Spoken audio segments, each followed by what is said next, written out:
नमस्कार साथियों, मैं पंकज टेके सर आप सभी को टैलेंट एकेडमी 01 चैनल में बहुत बहुत स्वागत करता हूं।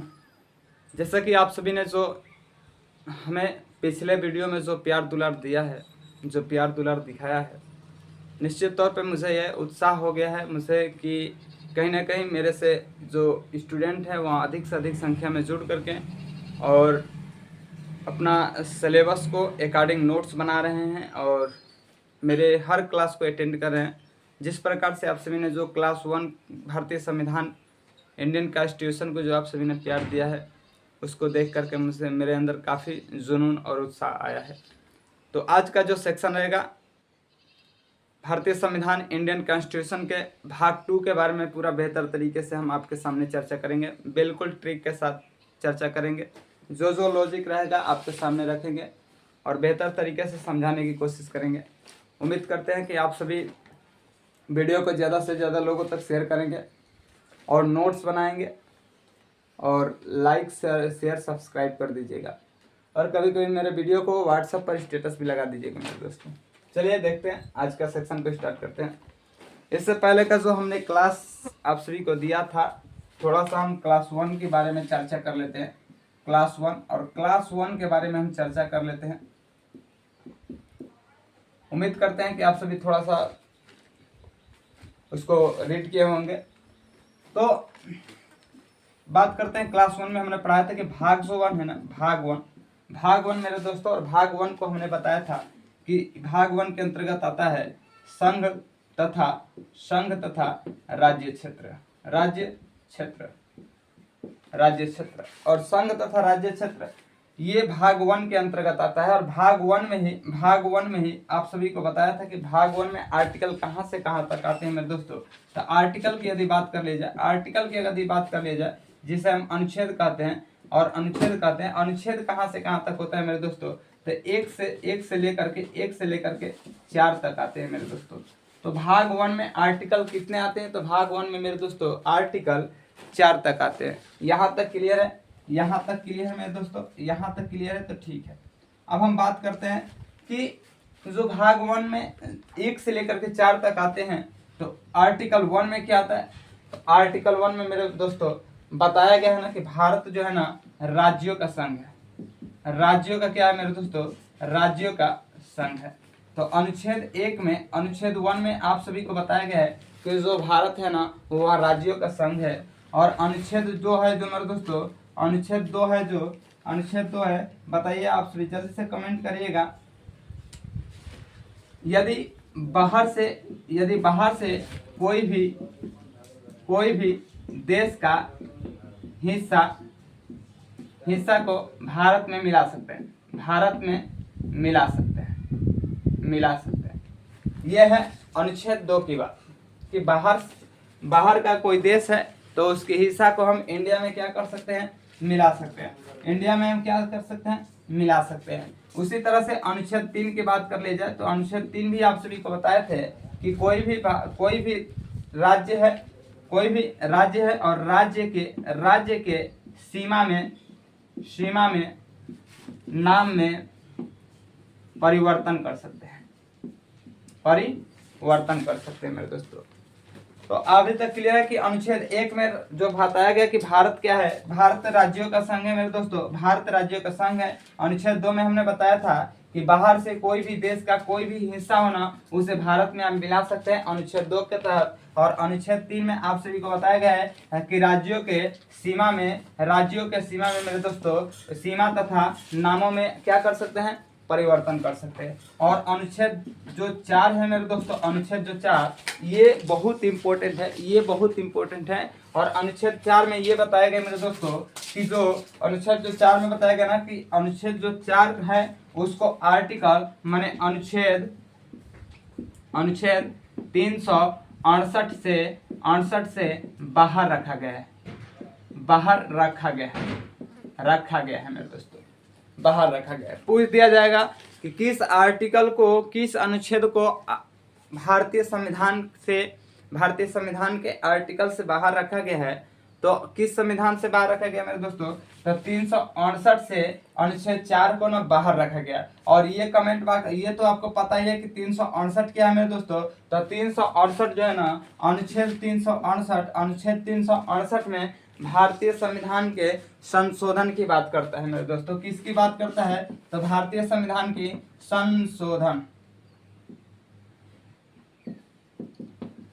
संशोधन की बात करते हैं मेरे दोस्तों। भारतीय संविधान जो आर्टिकल 368 है ना, उसमें भारतीय संविधान के संशोधन की बात करता है। तो 368, ये जो अनुच्छेद 4 है ना, इसको 368 से कहाँ रखा गया मेरे दोस्तों? बाहर रखा गया है। और एक चीज नोट में याद रखिएगा, कि तो भारतीय जो संसद है ना, संसद है, तो संसद के पास शक्ति है नए राज्य का निर्माण करना।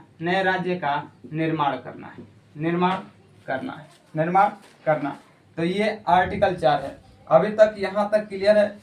इससे पिछली वाले क्लास में हमने बताया था कि भाग 1, और भाग 1 में ये बताया था कि भाग 1 को हम संघ तथा राज्य क्षेत्र कहते हैं। और इसमें अनुच्छेद आर्टिकल कहाँ से कहाँ तक आते हैं मेरे दोस्तों? 1 से लेकर के 4 तक आते हैं। अनुच्छेद 1 में क्या है? तो राज्यों का संघ है। भारत को बताया गया कि राज्यों का संघ है, भारत जो है राज्यों का संघ है। अनुच्छेद 2 में बताया गया कि बाहर कोई देश अगर हिस्सा, बाहर का कोई भी देश है, उसके हिस्सा को भारत में क्या कर सकते हैं? मिला सकते हैं, अनुच्छेद 2 के तहत। उसी तरह से आर्टिकल 3 जो है मेरे दोस्तों, राज्यों का सीमा के नाम में परिवर्तन कर सकते हैं, ठीक है। और अनुच्छेद 4 है, जो अनुच्छेद 4 है ना, उसमें अनुच्छेद 4 को अनुच्छेद 368 से क्या रखा गया मेरे दोस्तों? बाहर रखा गया है। और ये लाइन भी आप याद रखिएगा कि संसद के पास शक्ति है नए राज्यों को बनाने का, निर्माण करने का, ठीक है। यहाँ तक क्लियर है? याद रखिएगा 368 जो है मेरे दोस्तों, भारतीय संविधान संशोधन की बात करता है। 368 याद रखिएगा। देखिए, ये तो सिलसिला चलता रहा जब भारतीय संविधान को बना दिया गया। और भारतीय संविधान को बनाने के लिए कैबिनेट मिशन बनाया गया था। क्या बनाया गया था मेरे दोस्तों? Cabinet mission. और कैबिनेट मिशन कब बनाया गया था मेरे दोस्तों? 1946 में बनाया गया था, 1946 में। और इसी के तहत भारतीय संविधान को बना दिया गया था। और बनाने में मेरे दोस्तों, बनाने में कितने दिन लगे थे? 2 वर्ष लगा था। 2 वर्ष 11 माह लगे थे, 18 दिन लगे थे मेरे भाई, मेरे साथी। 2 वर्ष 11 माह 18 दिन लगे थे, ठीक है। ये तो बात समझ गए कि कैबिनेट मिशन के द्वारा भारतीय संविधान को निर्माण किया गया था। कैबिनेट मिशन कब स्टार्ट किया गया था? 1946 में। बनाने में 2 वर्ष 11 माह 18 दिन लगे थे, ठीक है। और थोड़ा सा इसकी चर्चा कर लेते हैं। तो जो भारतीय संविधान बना था मेरे दोस्तों, भारतीय संविधान बना था उस टाइम जो लागू किया गया था, तो लागू किया गया भारतीय संविधान को कब? तो 26 जनवरी 1950 को, 26 जनवरी 1950 को भारतीय संविधान को लागू कर दिया गया था। भारतीय संविधान को लागू कर दिया गया था, ठीक है। और जो जब बनाया गया था तो लागू कर दिया गया था। उस टाइम मेरे दोस्तों भारतीय संविधान में भाग की संख्या यदि पढ़ दिया जाएगा ना, भाग की संख्या, तो भाग की संख्या कितने थे मेरे दोस्तों? भाग की संख्या कितने थे? 22 थे। उस टाइम यदि अनुच्छेद की संख्या पूछ दिया जाएगा मेरे दोस्तों, अनुच्छेद की संख्या पूछ दिया जाएगा, 395 थे, 395 थे। और उस टाइम पूछ दिया जाएगा अनुसूचिया की संख्या पूछ दिया जाएगा, तो कितनी अनुसूचियां थी मेरे दोस्तों? कितनी अनुसूचियां थी? 8 अनुसूचियां थी। ये आप याद रखिएगा कि 26 जनवरी 1950 को भारतीय संविधान को लागू कर दिया गया था। तो मूल रूप से संविधान बनाया गया था। और मूल रूप से संविधान बनाने में भाग की संख्या मेरे दोस्तों 22 थी, और अनुच्छेद की संख्या 395 थी, और अनुसूचियों की संख्या 8 थी मेरे भाई। अब थोड़ा सा यहीं पे चर्चा कर लेते हैं सर, एक चीज और ऐड कर लेते हैं कि वर्तमान में कितने हैं मेरे भाई? वर्तमान में कितने हैं भाग? तो ये भाग बढ़ करके कितने हो गए मेरे दोस्तों? 25 हो गए। ये अनुच्छेद बढ़ करके कितने हो गए मेरे दोस्तों? 470 हो गए। और अनुसूचियां बढ़ करके कितने हो गए मेरे भाई? तो 12 हो गए।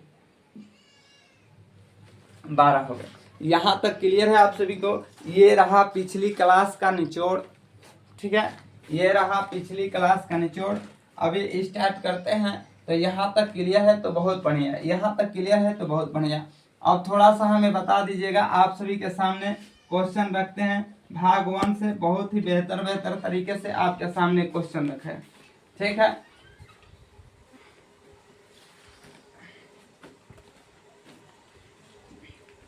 पढ़ना तो ही है, बिल्कुल इत्मीनान से पढ़ना है, ठीक है। पहला क्वेश्चन है मेरे दोस्तों, पहला क्वेश्चन है, ये क्वेश्चन है कि बताइएगा नए राज्य को नए राज्य को निर्माण कौन कर सकता है? कौन कर सकता है मेरे दोस्तों? कौन कर सकता है? संसद कर सकता है। कौन कर सकता है मेरे भाई? संसद कर सकता है, संसद कर सकता है, ठीक है। भाषा के आधार पर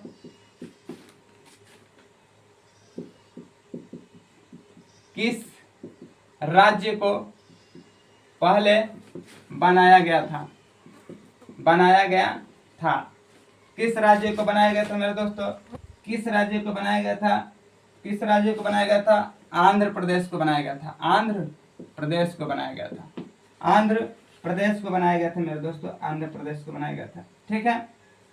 और कब बनाया गया था? 1956 में। 1956 में मेरे दोस्तों बनाया गया था। कब बनाया गया था? 1956 में बनाया गया था। 1956 में बनाया गया था, याद रखिएगा इस बार।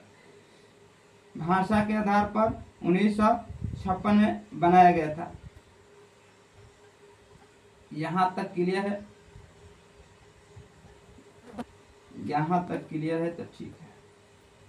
और एक क्वेश्चन है, हाँ, ये क्वेश्चन पूछा जाता है कि भाषा के आधार पर सर्वप्रथम किस राज्य को गठन किया गया था? तो सर्वप्रथम गठन किया गया राज्य पूछ दिया जाएगा तो राज्य यही है जो आप देख रहे हैं, आंध्र प्रदेश है, ठीक है। अगर यही बात कर दिया जाए कि वर्तमान में केंद्र शासित प्रदेश की संख्या कितनी है? केंद्र शासित प्रदेश की संख्या कितनी है? तो मेरे दोस्तों 8 है। कितने हैं मेरे दोस्तों? 8 है। यही यदि पूछ दिया जाएगा कि राज्य की संख्या कितनी है मेरे दोस्तों? राज्य की संख्या कितनी है? तो 28 राज्य है मेरे दोस्तों, 28 राज्य है और 8 केंद्र शासित प्रदेश है, याद रखिएगा। कैसे याद करेंगे? तो राज्यों की संख्या सीधी सी बात है कि अधिक होगी, तो वर्तमान में राज्य की संख्या 28 है और इसी के पीछे जो 8 है वही क्या है मेरे दोस्तों, मेरे भाई? तो वही केंद्र शासित प्रदेश है। यहाँ तक क्लियर है तो ठीक है। नए राज्यों का निर्माण कौन कर सकता है? संसद के पास अधिकार है, क्योंकि आर्टिकल 368 है जो, उससे आर्टिकल 4 बाहर है और अनुच्छेद 4 के तहत संसद ने राज्यों का निर्माण करता है। दूसरा है कि भाषा के आधार पर किस राज्य को पहले बनाया गया था? 1956 में आंध्र प्रदेश को पहला राज्य गठन बनाया गया था। और ये जान लेंगे कि वर्तमान में कितने राज्य हैं? तो वर्तमान में 28 राज्य हैं। 28 राज्य हैं और कितने केंद्र शासित प्रदेश हैं? तो 8 केंद्र शासित प्रदेश हैं। इस बात को याद रखिएगा, ठीक है।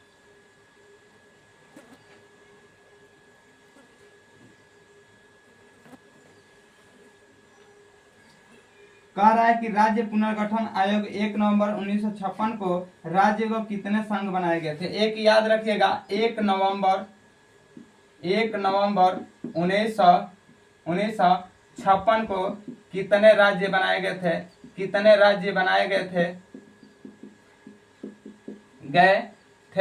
तो याद रखिएगा मेरे दोस्तों, याद रखिएगा कितने राज्य बनाए गए थे? 14 राज्य बनाए गए थे और 6 केंद्र शासित प्रदेश बनाए गए थे। 6 केंद्र शासित प्रदेश बनाए थे, जिसे हम 6 केंद्र शासित प्रदेश को संघ राज्य का नाम कहते हैं। संघ राज्य बनाए गए थे। यह भी याद रखिएगा कि 1 नवंबर 1956 को कितने राज्य बनाए गए थे? तो 1 नवंबर 1956 को 14 राज्य बनाए गए थे और 6 संघ राज्य बनाए गए थे। याद रखिएगा इस बात को, बहुत ही इम्पोर्टेंट लाइन है। बहुत ही इम्पोर्टेंट लाइन है। ठीक है, आगे चल रहे हैं मेरे दोस्तों।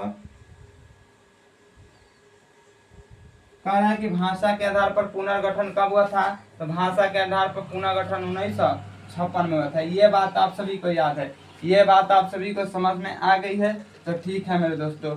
अब थोड़ा सा एक टॉपिक, इससे पहले ही हमने जो चीज पढ़ाया था, वह जो टॉपिक था उसके बारे में थोड़ा सा जान जाएंगे। एक है टॉपिक बताए थे, अखंड भारत की बात कर रहे थे, और अखंड भारत के बारे में थोड़ा सा जान जाते हैं मेरे दोस्तों। अखंड भारत था क्या, तो जो भारत है मेरे दोस्तों, जो भारत है ना, जो भारत है, ये भारत को थोड़ा सा हम लोग देख लेते हैं।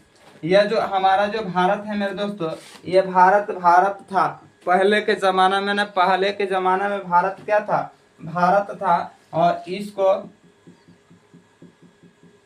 इसको मेरे दोस्तों तोड़ दिया गया। क्या कर दिया गया, तोड़ दिया गया। जैसे कि बात कर लिया जाए कि भारत के पड़ोसी देश जो थे ना, भारत के पड़ोसी देश, तो ये भारत के पड़ोसी देश भारत के ही हिस्सा थे मेरे दोस्तों, मेरे भाई याद रखिएगा। म्यांमार भी इसी से अलग हुआ, भारत से ही म्यांमार अलग हुआ था, और भारत से ही मेरे दोस्तों अफगानिस्तान अलग हुआ था, और भारत से ही मेरे दोस्तों पाकिस्तान अलग हुआ था। ये बात आप याद रखिएगा। तो ये अब जब अलग हो गए हैं, अलग खुद का राज्य बना लिए हैं, तो कभी भारत में आएंगे मेरे दोस्तों, थोड़ा सा टफ है अखंड भारत का निर्माण करना। अगर किताबी तौर तरीके से देखा जाए तो थोड़ा सा क्या है, टफ है, क्योंकि अफगानिस्तान भारत से अलग हो गया है, पाकिस्तान भी भारत से अलग हो गया है, और मेरे दोस्तों म्यांमार भी भारत से क्या हो गया है, अलग हो गया। ठीक है, याद रखिएगा। पहला टुकड़ा जो हुआ था मेरे दोस्तों, पहला टुकड़ा हुआ था, यदि अखंड भारत में भारत का पहला टुकड़ा, भारत का पहला टुकड़ा, और भारत का पहला टुकड़ा जो हुआ था मेरे दोस्तों, याद रखिएगा अफगानिस्तान हुआ था, अफगानिस्तान, अफगानिस्तान हुआ था। कब हुआ था मेरे दोस्तों, 1893 में हुआ था, 1893 में हुआ था। इसको क्या कहेंगे, पहला टुकड़ा। भारत का पहला टुकड़ा कब हुआ था, तो 1893 में हुआ था। कौन हुआ था पहली बार टुकड़ा भारत में, भारत से कौन अलग हो गया था मेरे दोस्तों, अफगानिस्तान अलग हो गया था 1893 में। यदि बात करेंगे भारत का दूसरा टुकड़ा का बात करेंगे मेरे दोस्तों, और दूसरा टुकड़ा था म्यांमार, दूसरा टुकड़ा था मेरे दोस्तों म्यांमार था, म्यांमार। और म्यांमार अलग हो गया मेरे दोस्तों 1935 में, 1935 में मेरे दोस्तों म्यांमार क्या हो गया, अलग हो गया। यहाँ तक आप बात समझ रहे हैं। जो हमारा अखंड भारत था, आज जो लोग अखंड भारत की बात करते हैं बनाने की, निर्माण करने की, तो कहीं ना कहीं थोड़ा सा टफ है मेरे दोस्तों। आप समझ रहे हैं ना कि 1893 में अफगानिस्तान भारत का ही हिस्सा था, और कट करके अलग हो गया, और 1893 में उसने अपना एक नया देश बना लिया। भारत जो म्यांमार है भारत का ही हिस्सा था, और 1935 में इसने क्या कर लिया, अलग होकर के अपना एक नया देश बना लिया। अब मेरे दोस्तों भारत की बात कर लेते हैं। भारत का तीसरा टुकड़ा हुआ था, तीसरा टुकड़ा, और यही टुकड़ा में तो मेरे दोस्तों जान है, जिसको हम बकलोलवा कहते हैं। ठीक है, तीसरा टुकड़ा जो है पाकिस्तान है, पाकिस्तान है, और जो अलग हुआ था 1947 में, 1947 में। सब देश के बुद्धि आ जाई, हेकरा कब बनाए, पाकिस्तान के बुद्धि कब बनाए, बात समझ गए ना, पाकिस्तान, और पाकिस्तान देश के पास कब बुद्धि नहीं। ठीक है, तो याद रखिएगा अखंड भारत से कौन कौन से देश अलग हुए थे, तो यही जो तीनों हैं अलग हुए थे। ठीक है, पहला म्यांमार, पहला अफगानिस्तान 1800 क्या हुआ था 93 में, दूसरा हुआ था म्यांमार और 1935 में, और तीसरा अलग हुआ था कब, 1947 में, बकलुलवा जो है पाकिस्तान। ठीक है, याद रखिएगा मेरे दोस्तों। यहाँ तक क्लियर है, यहाँ तक क्लियर है तो बहुत बढ़िया, यहाँ तक क्लियर है तो बहुत बहुत बढ़िया, याद रखिएगा मेरे दोस्तों। और एक थोड़ा सा आपके सामने एक क्वेश्चन दे देते हैं, उसके बाद से भाग 2 का हम विश्लेषण आपके सामने चीरेंगे, तोड़ेंगे, फोड़ेंगे दबा करके। ठीक है, याद रखिएगा। देखिएगा, एक क्वेश्चन है कि बंगाल विभाजन कब हुआ था, बंगाल विभाजन कब हुआ था? कब हुआ था? याद रखिएगा मेरे दोस्तों, कब हुआ था? आप सभी थोड़ा सा बता दीजिए, हम भी जान जाए। बंगाल विभाजन कब हुआ था? बंगाल विभाजन कब हुआ था? तो 1905 में हुआ था मेरे दोस्तों, 1905 में हुआ था। दूसरा क्वेश्चन है, मुस्लिम लीग की स्थापना कब हुई थी? मुस्लिम लीग की स्थापना कब हुई थी मेरे दोस्तों? 1906 में हुई थी, 1906 में हुई थी। याद रखिएगा, ये दोनों क्वेश्चन बहुत इंपॉर्टेंट है। ठीक है, आगे चल रहे हैं मेरे दोस्तों। अब हम लोग चल रहे हैं, चर्चा करते हैं नागरिकता की, सिटीजनशिप की बात करते हैं। और सिटीजनशिप में हम बता दें कि जो देश है ना, तो कोई भी देश अपने मूल निवासियों को कुछ विशेष अधिकार देता है। कोई भी मेरे जो देश है, कोई भी देश है ना, तो अपने मूल निवासियों को क्या देता है? विशेष प्रकार का अधिकार देता है, जिसे उसी अधिकार को हम नागरिकता कहते हैं। क्या कहते हैं मेरे दोस्तों? नागरिकता कहते हैं। और जो भारत की नागरिकता है ना मेरे भाई, भारत की जो नागरिकता है ना, भारत की नागरिकता जो है ना, भारत की जो नागरिकता है ना, वह कैसी नागरिकता है मेरे दोस्तों? एकल नागरिकता है, एकल नागरिकता है, एकल नागरिकता है। याद रखिएगा मेरे दोस्तों, एकल नागरिकता है। यदि हम बात कर ले जाए अमेरिका की नागरिकता, अमेरिका की नागरिकता की बात कर लेते हैं मेरे दोस्तों, अमेरिका की नागरिकता की बात कर लेते हैं, तो ये दोहरी नागरिकता है, दोहरी नागरिकता है, नागरिकता है।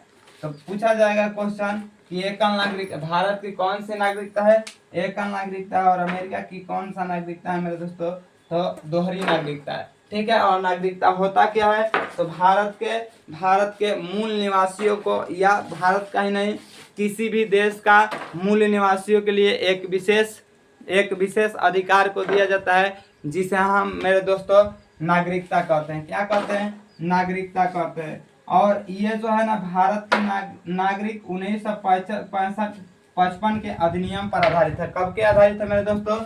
जो भारत की जो नागरिकता है ना, भारत की नागरिकता है ना, वह 1955 पर आधारित है मेरे दोस्तों, 1955 पर आधारित है। भारत की नागरिकता किस पर आधारित है? 1955 आधारित है। और नागरिकता में पहली बार संशोधन हुआ था मेरे दोस्तों 1986 में 86 में किया गया था, 1986 में किया गया था। ठीक है,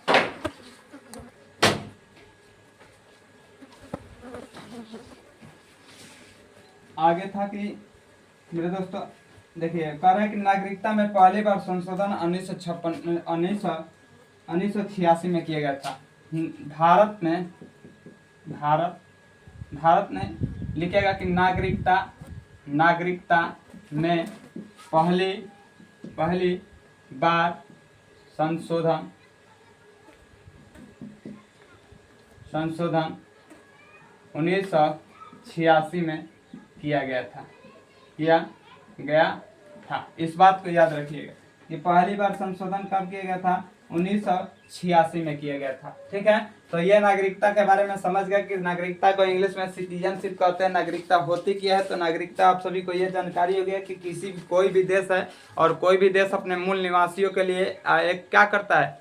एक मूल निवासियों के लिए एक सुविधा देता है रहने के लिए। ठीक है, और उसी को हम क्या कहते हैं? नागरिकता कहते हैं, या विशेष सुविधा देता है या सुविधा देता है, तो नागरिकता कहते हैं। और भारत की जो नागरिकता है कैसी है? एकल नागरिकता है। यही अगर अमेरिका की बात कर लिया जाए तो कैसी नागरिकता है? दोहरी नागरिकता है। ठीक है, और बात करेंगे कि भारत की नागरिकता किस पर आधारित है? तो 1955 पर आधारित है। किस पर आधारित है मेरे दोस्तों? 1955 पर आधारित है। और नागरिकता में पहली बार संशोधन कब हुआ था? 1956 में हुआ था मेरे दोस्तों, 1956 में हुआ था। यदि हम बात कर लेते हैं कि जो भारत की जो नागरिकता है, इसमें अनुच्छेद कितने आते हैं? तो यह मेरे दोस्तों अनुच्छेद यहाँ आते हैं। अनुच्छेद कहाँ से कहाँ तक लेकर होता है? तो भाग 1, और भाग 1 में ये तो पता था कि भाग 1 जो है ना, तो भाग 1 में 1 से लेकर के 4 तक आते हैं। लेकिन भाग 2 में मेरे तो 5 से लेकर के कहाँ तक आते हैं? 11 तक आते हैं। तो याद रखिएगा कि अनुच्छेद जो है ना, अनुच्छेद 5 से 11 है, तो इसमें हो जाएगा 5 से 11 तक। इस बात को याद रखिएगा 5 से लेकर के 11 तक होते हैं मेरे दोस्तों। ठीक है, ये लाइन आप याद रखिएगा। आगे चल रहे हैं, अब देखते हैं एक एक अनुच्छेद को बेहतर तरीके से हम समझ लेते हैं। ठीक है, एक एक अनुच्छेद को हम बेहतर तरीके से समझ लेते हैं।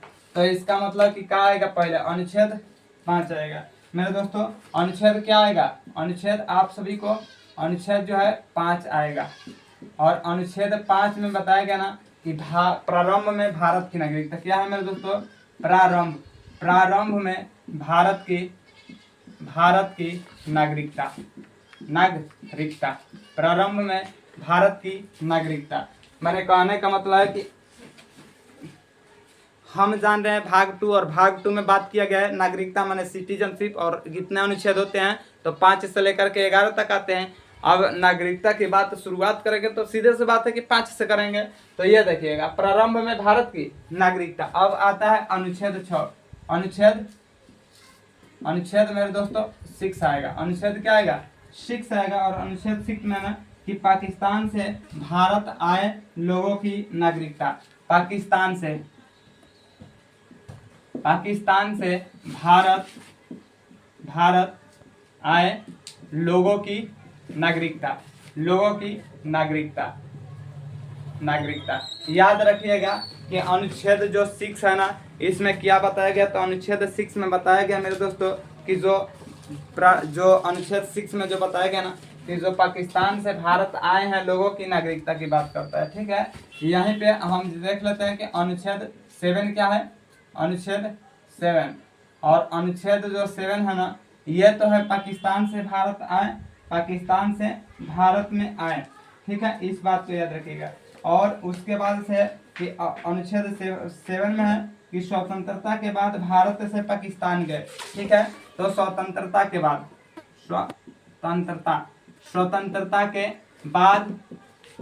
भारत से पाकिस्तान गए। तो याद रखिएगा, आने वाले की और जाने वाले की। स्टार्टिंग में क्या होता है कि अनुच्छेद 5 में प्रारंभ में भारत की नागरिकता है। उसके बाद से दूसरा बात है कि पाकिस्तान से भारत आए, और तीसरा है कि स्वतंत्रता के बाद भारत से क्या गए, पाकिस्तान गए।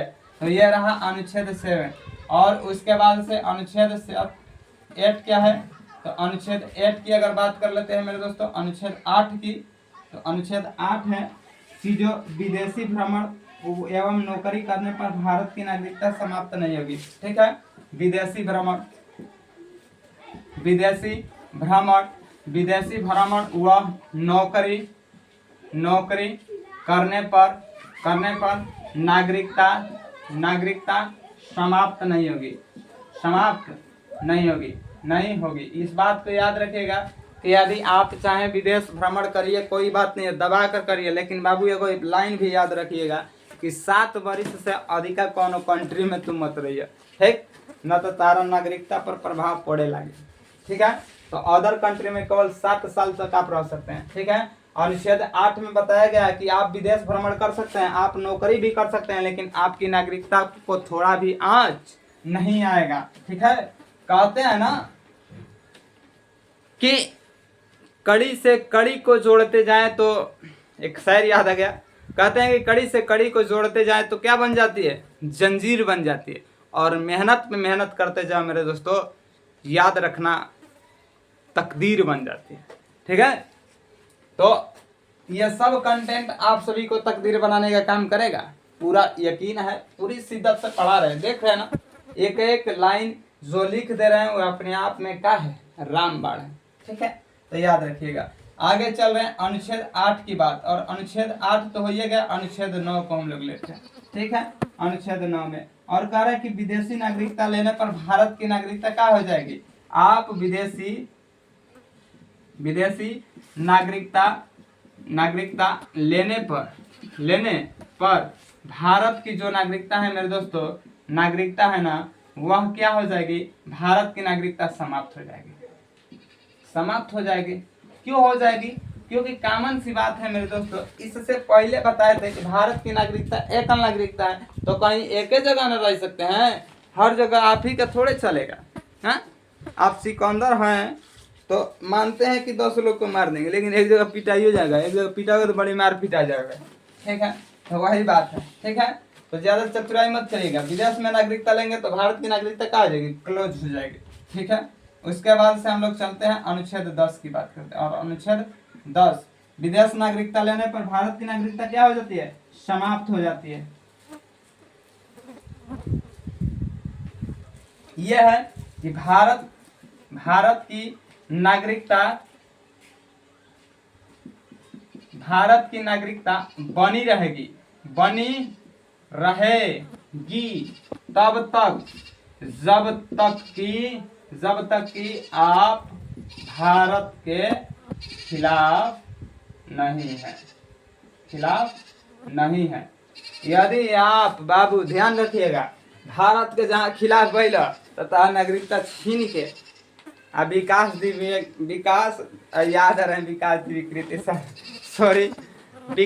दुबे की तरह, ठीक है, मार दिया जाएगा आपको। ठीक है, तो आर्टिकल 10 याद रखेगा कि भारत की नागरिकता बनी रहेगी तब तक जब तक कि भारत के खिलाफ आप नहीं है। जिस दिन भारत के खिलाफ हो जाएंगे आपको आतंकवादी घोषित कर देगा। घोषित करने के बाद ठाई मार दिया जाएगा। ठीक है, आगे चल रहे हैं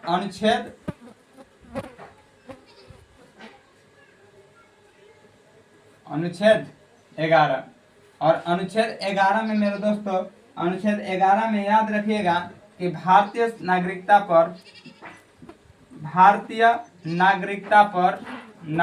पर संसद कानून बनाता है।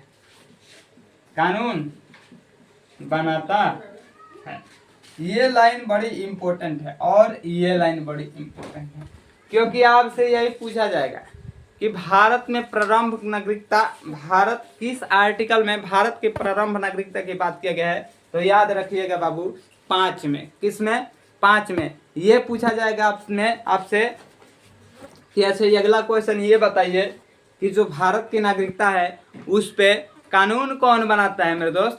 तो कानून कौन बनाता है, पार्लियामेंट, संसद बनाता है। ठीक है, देखिए ना, संसद बड़ा ठीक ठाक लग रहा है। एक चीज, इसको थोड़ा सा उठा के तोड़ फोड़ कर दीजिए। ठीक है, ला हेजा किया लिया दे करके बताइए यह किस आर्टिकल में आता है। संसद की बात किस आर्टिकल में आता है,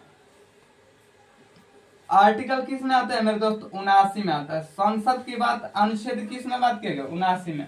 ठीक है, याद रखिएगा, एगो ट्रिक है, याद कर ला, ला। ठीक है, स माने हो जाएगा मेरे दोस्तों संसद, र माने हो जाएगा राज्य सभा, और ल माने हो जाएगा लोक सभा। ठीक है, यह संसद आता है 79 में, यह राज्यसभा आता है 80 में, और लोकसभा आता है मेरे दोस्तों 81 में। इहो लिख लो, इहो लिखब तरह के काम है कोई। ठीक है, संसद किस में आता है, किस अनुच्छेद में आता है, तो संसद अनुच्छेद 79 में आता है। अब ये से एक से मिला जुला चल जी ना, तो धीरे धीरे याद हो जाए। एक पहले स्टार्टिंग में बताया था कि भारतीय संविधान संशोधन किस आर्टिकल के द्वारा, तो 368 के द्वारा। इस बार क्वेश्चन बता रहे हैं कि जो संसद है ना वह किस अनुच्छेद के अंतर्गत आता है, तो अनुच्छेद 79 के अंतर्गत। दूगो बेस हवस है। ठीक है, अम्ल क्षार देखा तब ना, अम्ल क्षार लवण तीनों ये है अम्ल क्षार लवण। ठीक है, तो संसद का 79, राज्यसभा का 80, लोकसभा का 81, याद रखिएगा मेरे दोस्तों। ठीक है, तो ये जो आप दिख रहे हैं कि जो भारत की नागरिकता तो भारत की नागरिकता भाग 1 भाग 2 के अंतर्गत आता है। और भाग 2 में अनुच्छेद कहाँ से कहाँ तक होते हैं, तो भाग 2 में अनुच्छेद 5 से लेकर के 11 तक होते हैं। और अनुच्छेद 5 में सबसे पहले ये बताइए किस पे आधारित है, तो ये जो नागरिकता है यह अनुच्छेद 1955 पर आधारित है। और सबसे पहली बार संशोधन कब हुआ था, तो सबसे पहली बार संशोधन नागरिकता का संशोधन 1986 में किया गया था। और पहला अनुच्छेद 5 में किया जाता है तो भारत में प्रारंभ की नागरिकता बात करता है। अनुच्छेद 6 में क्या बताएगा, तो पाकिस्तान से भारत आए लोगों को नागरिकता की बात करता है। और अनुच्छेद 7 में क्या बताएगा, तो स्वतंत्रता के बाद भारत से पाकिस्तान गए लोगों की बात करता है। और अनुच्छेद 8 में बताया गया है कि आप विदेश भ्रमण करें या नौकरी करिए, आपकी नागरिकता को समाप्त नहीं कर जाएगी, ठीक है। और अनुच्छेद 9 में बताया गया कि विदेशी नागरिकता लेने पर भारत की नागरिकता मेरे दोस्तों क्या कर दी जाएगी, समाप्त कर दी जाएगी। और अनुच्छेद 10 में बताया गया कि भारत की नागरिकता बनी रहेगी तब तक जब तक कि आप गर्दा नहीं मचाते हैं, ठीक है। जब गर्दा मचा देंगे तो समझिएगा कि विकास विकृति की तरह आते हैं, ठाई ठाई चलने में देरी नहीं होगा, ठीक है। तो अनुच्छेद 10 याद रखिएगा कि भारत की नागरिकता बनी रहेगी तब तक जब आप अच्छे से भारत में रहेंगे तब तक। और अनुच्छेद 11 तो याद रखिएगा, हमेशा हमेशा के लिए दिमाग में गांठ मान के रखिएगा। जैसे अनुच्छेद 4 याद रखिएगा कि अनुच्छेद 4 को भारतीय संविधान जो संविधान का आर्टिकल है 368 से बाहर रखा गया। और यह क्या करता है, आर्टिकल 4 क्या करता है, तो संसद के द्वारा नए राज्यों का गठन कर सकता है, ठीक है। उसी तरह से अनुच्छेद 1, अनुच्छेद 4, अनुच्छेद 5 और अनुच्छेद 11 ये चारों आर्टिकल आपके दिमाग में होने चाहिए। ये पंकज ट्री के सर का रामबाण है, ठीक है। तो अनुच्छेद 5 क्या कहता है, 11 क्या कहता है, भारतीय नागरिकता पर संसद का क्या होता है, अधिकार होता है। आगे चलते हैं, आगे चल लेते हैं, थोड़ा सा देख लेते हैं और कुछ फैक्ट है तो आपके सामने रख देते हैं। अभी तक तो पेपर वाला हर एक चीज आपके सामने रख दिया है।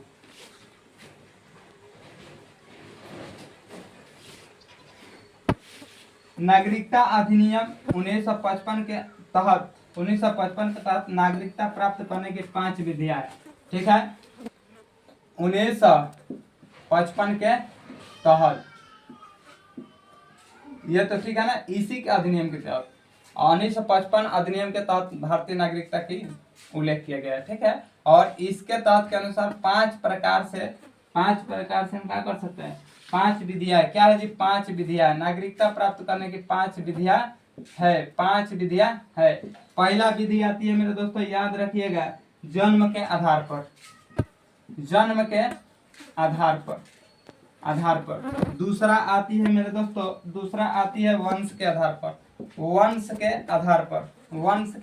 आधार पर। तीसरा है मेरे दोस्तों, याद रखिएगा, पंजीकरण के आधार पर, पंजीकरण के आधार पर। 4 नंबर है मेरे दोस्तों, याद रखिएगा, 4 नंबर देशीकरण के आधार पर, देशीकरण के आधार पर। और 5वां है, आप सभी को याद रखना है, अर्जित भूमि के आधार पर, अर्जित भूमि के आधार पर। तो ये 5 है। ये से बाबू 4 गो तो दे, 3 गो तो आराम से दे दी। कही ना कि 1955 के तहत 5 विधियां में से बताइए कौन सी विधियां नहीं है, ठीक है। तो है 3 गो दे देगा बाबू, विकल्प में दे देगा A, B, C, D, भाई दे देगा नॉन ऑफ दिस है जो किया देगा। ए में ना, ए में देगा जन्म के आधार पर, बी में देगा वंश के आधार पर, और सी में देगा पंजीकरण के आधार पर, और डी में देगा नॉन ऑफ दिस। तो कौन सा बाबू नहीं है, नॉन ऑफ दिस। ये सब तो है ना, ये सब का है। या लिख देगा कि ये सभी यहाँ पे दे सकता है, ये सभी, ठीक है। तो याद रखिएगा, हाँ ये सभी है, ठीक है। तो 1955 के तहत, 1955 के अधिनियम के तहत भारतीय नागरिकता में कितने विधियों का उल्लेख किया गया, 5 विधियों का उल्लेख किया गया है। कौन कौन सी 5 विधियां हैं, तो वंश के आधार पर, जन्म के आधार पर, पंजीकरण के आधार पर, और अर्जित भूमि के आधार पर, और देशीकरण के आधार पर, ठीक है। अब बातों को समझ गए तो ठीक है। 1-2 चीज थोड़ा सा देख लेते हैं। CA की बात कर लेते हैं। CAA होता है जिसको हम कहते हैं नागरिकता संशोधन अधिनियम, ठीक है। Citizenship amendment act 2019, citizenship amendment act 2019। और एक होता है NRC। तो NRC में नेशनल रजिस्टर ऑफ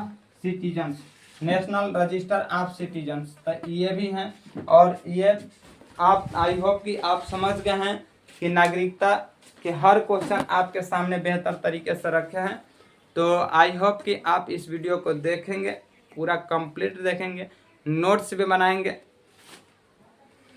और ये जो आपका नोट्स बनेगा इसमें हर एक इम्पोर्टेंट क्वेश्चन आप सभी को एग्जाम को देखते हुए बताया गया है। कोई ऐसा क्वेश्चन नहीं आएगा जो बाहर आएगा तो फिर अभी तो स्टार्टिंग किया है ना जी, अभी स्टार्टिंग किया है, धीरे धीरे हम लोग का दिमाग एक समुद्र की तरह बन जाएगा, देखिएगा। तो ये जो हमारा भाग 2 है और भाग 2 को आप एक नोट्स बना लीजिएगा, एक जगह लिखिएगा सारा क्वेश्चन, और जो क्वेश्चन को हम बता देते हैं ना कि ये क्वेश्चन इंपॉर्टेंट है, जैसे बता दिए भाग 1 में अनुच्छेद 4 बहुत इंपॉर्टेंट है, तो उसको आप रेड जोन में ले लीजिएगा, ठीक है। तो थैंक्स फॉर वाचिंग, ज़्यादा से ज़्यादा लोगों को शेयर करें, वीडियो को सब्सक्राइब करें और ऐसे ही प्यार दुलार देते रहें ताकि पंकज ट्री की सर जिंदाबाद रहे। नमस्कार।